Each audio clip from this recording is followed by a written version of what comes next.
আজ আমরা কোরআনের অন্যতম গুরুত্বপূর্ণ একটা অধ্যায়ের গভীরে ডুব দেব। এই বিশেষ পর্বে আমরা সূরা আলে ইমরান নিয়ে কথা বলবো। চলুন দেখি কিভাবে ঐশী নির্দেশনা একটা গোটা সম্প্রদায়কে শিখিয়েছিল কিভাবে কঠিন সময়ে দৃঢ় থাকতে হয় আর ভিন্ন মতের সাথে আলোচনা চালিয়ে যেতে হয়। আচ্ছা, শুরুতেই একটা ইন্টারেস্টিং প্রশ্ন, কেমন? এটা কি হতে পারে যে একটা সূরার আয়াতগুলো দুটো সম্পূর্ণ আলাদা সময়ে দুটো একদম ভিন্ন ধরনের চ্যালেঞ্জের জবাবে নাজিল হয়েছে? হ্যাঁ, সূরা আলে ইমরানের ক্ষেত্রে ঠিক এমনটাই ঘটেছিল। আর এটাই এই সূরাকে একটা অন্যরকম গভীরতা দিয়েছে। সূরা আলে ইমরান, যার মানে হল ইমরানের পরিবার, কোরআনের ৩ নম্বর অধ্যায়। এর বিশেষত্বটা হল এর আয়াতগুলো মদিনায় দুটো বড় ঘটনাকে কেন্দ্র করে নাজিল হয়েছিল, আর ঘটনা দুটো ছিল একেবারে ভিন্ন ধাঁচের। একটা ছিল বাইরের জগৎ থেকে আসা একটা বুদ্ধিবৃত্তিক চ্যালেঞ্জ, আর অন্যটা ছিল সম্প্রদায়ের ভেতরের একটা গভীর আধ্যাত্মিক সংকট। তো চলুন আমাদের আলোচনার প্রথম পর্বে যাই। এখানে আমরা দেখব ঠিক কোন পরিস্থিতিতে এই সূরার অবতরণ শুরু হয়েছিল এবং এর মূল ভিত্তিটা কী ছিল। এই টাইমলাইনটার দিকে একটু তাকানো যাক। এখানে দুটো ভিন্ন সময়ের দুটো খুব গুরুত্বপূর্ণ ঘটনা দেখা যাচ্ছে। একটা হলো হিজরি ৯ম বছরে, যখন নাজরান থেকে খ্রিস্টান পণ্ডিতদের একটা দল আসে একটা ঐতিহাসিক আলোচনার জন্য। আর অন্যটা এরও আগে হিজরি ৩য় বছরে ঘটে যাওয়া উহুদের যুদ্ধ, যা মুসলিমদের জন্য ছিল একটা বিরাট পরীক্ষা। আমরা কিন্তু ঘটনা দুটোকে সময়ের ক্রমানুসারে না দেখে বরং থিম বা বিষয়বস্তুর গুরুত্ব অনুযায়ী আলোচনা করব।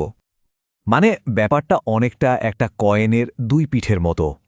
এই সূরাটা একই সাথে দুই ধরনের চ্যালেঞ্জের সমাধান দিচ্ছে। একদিকে আছে বাইরে দুনিয়ার সাথে যুক্তিতর্কে লড়াই, আর অন্যদিকে আছে নিজেদের ভেতরের বিশ্বাস আর মনোবলের সংকট।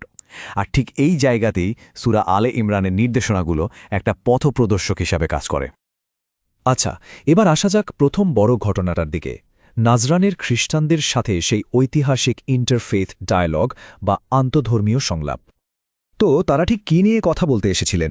এই স্লাইডে দেখুন, আলোচনার মূল বিষয়গুলো খুব সুন্দরভাবে তুলে ধরা হয়েছে। তারা এসেছিলেন সৃষ্টার প্রকৃতি নিয়ে জানতে, ঈসা আলাইহিসসালাম বা যিশুর আসল মর্যাদা কী, এবং দুই ধর্মের বিশ্বাসের মূল পার্থক্যগুলো নিয়ে কথা বলতে। এটা কিন্তু কোনো সংঘাত ছিল না, বরং ছিল দুটো মহান ট্র্যাডিশনের মধ্যে একটা গভীর থিওলজিক্যাল আলোচনা। এই বৈঠকটা ছিল আন্তধর্মীয় সংলাপের ইতিহাসে একটা মাইলফলক, সত্যি বলতে। এটা আজও আমাদের শেখায় যে কিভাবে ভিন্ন বিশ্বাসের মানুষ হয়েও একে অপরের প্রতি সম্মান রেখে শান্তিপূর্ণ আর বুদ্ধিবৃত্তিক আলোচনা করা সম্ভব।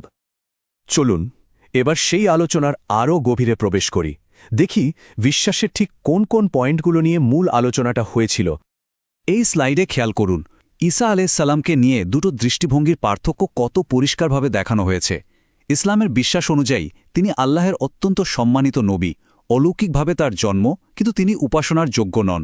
অন্যদিকে খ্রিস্টান বিশ্বাসে তিনি ঈশ্বরের পুত্র এবং ট্রিনিটি বা ত্রিত্ববাদের অংশ। সূরা আলে ইমরানের আয়াতগুলো ঠিক এই বিশ্বাসের পার্থক্যগুলোকেই খুব স্পষ্টভাবে ব্যাখ্যা করেছিল।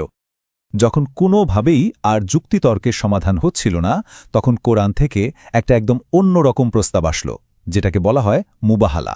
এর মানে হল দুই পক্ষই তাদের পরিবার পরিজন নিয়ে এক জায়গায় জড়ো হবে এবং আল্লাহর কাছে প্রার্থনা করবে এই বলে যে, আমাদের মধ্যে যারা মিথ্যাবাদী তাদের ওপর তোমার অভিশাপ নেমে আসুক। এটা ছিল সত্যকে বের করে আনার জন্য এক চূড়ান্ত এবং সিরিয়াস আহ্বান।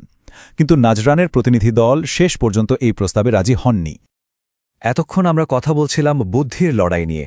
এবার আমরা সম্পূর্ণ ভিন্ন একটা জগতে যাব, উহুদ যুদ্ধের ময়দানে, যা ছিল একই সাথে শারীরিক, মানসিক এবং আধ্যাত্মিক এক কঠিন পরীক্ষা। উহুদ যুদ্ধ কিন্তু শুধু একটা সামরিক হারজিতের ব্যাপার ছিল না, এটা ছিল মুসলিম কমিউনিটির জন্য একটা বিরাট ধাক্কার মতো, একটা মানসিক আর আধ্যাত্মিক ভূমিকম্পের মতো। প্রচুর হতাহতের ঘটনা, প্রিয়জন হারানোর শোক, আর সব মিলিয়ে মনোবলের ওপর প্রচণ্ড চাপ, এক কথায় এক বিপর্যয়কর পরিস্থিতি। স্বাভাবিকভাবেই এই হারের পর মানুষের মনে অনেক কঠিন প্রশ্ন আসতে শুরু করে, যেমন আমরা যদি সত্যের পথেই থাকি তাহলে আমাদের সাথে এমনটা কেন হলো? এই পরাজয়ের জন্য দায়ী কে? এত বড় ক্ষতি আমরা কিভাবে সামলে উঠব? আর এই কঠিন পরীক্ষার পেছনে আল্লাহর আসল উদ্দেশ্যটাই বা কী? আর ঠিক যখন সবাই এমন হতাশায় ডুবছে, ঠিক তখনই আল্লাহর তরফ থেকে সান্ত্বনা আসলো সূরা আলে ইমরানের এই আয়াতগুলো, যেখানে বলা হচ্ছে, তোমরা হতাশ হয়েও না, দুঃখ করো না, শেষ পর্যন্ত তোমরাই বিজয়ী হবে যদি সত্যিকারের বিশ্বাসী থাকো। এই কথাগুলো যেন একটা শোকাহত হৃদয়ে নতুন করে প্রাণ ফিরিয়ে দিয়েছিল। তো এত সব ঘটনা, বিতর্ক, জিদ্দ, হতাশা এগুলোর পর আমাদের আলোচনার একদম শেষ পর্বে এসে আমরা দেখব এই দুটো ভিন্ন অভিজ্ঞতা থেকে বিশ্বাসীদের জন্য কি কি চিরন্তন শিক্ষা উঠে এসেছে, যা আজও আমাদের পথ দেখাতে পারে। সূরা আল ইমরান কিন্তু শুধু সমস্যা দেখিয়ে থেমে থাকেনি, বরং সেখান থেকে বেরোনোর জন্য একটা পরিষ্কার গাইডলাইনও দিয়েছে।